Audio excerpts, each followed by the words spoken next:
Double timing অভিযোগে এবার মুখ খুললেন অহনা রহমান। তার দাবি, নিজের দোষ থাকতেই তার বিরুদ্ধে এমন অপবাদ দিয়েছেন অভিযোগকারীরা। সম্প্রতি তার এক ফেসবুক পোস্টে তাকে ঘিরে চলমান বিভিন্ন আলোচনায় ক্ষুব্ধ প্রতিক্রিয়া জানান ছোট পর্দার অভিনেত্রী অহনা রহমান।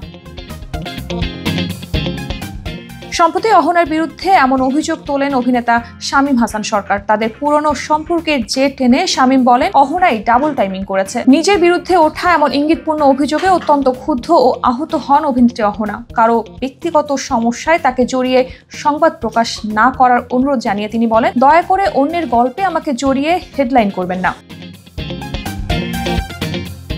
এর আগে পুরনো এক সাক্ষাৎকারে নিজের প্রাক্তনকে নিয়ে কটূক্তি করেন অভিনেত্রী অহনা। সাক্ষাৎকারের একটি ভিডিও সামাজিক মাধ্যমে ভাইরাল হলে অভিনেতা শামীম হাসান সরকারের কথা উল্লেখ করেন নেটিজেনরা। অনেকের দাবি, অহনার কটূক্তি করা সেই সাবেক প্রেমিক অভিনেতা শামীম।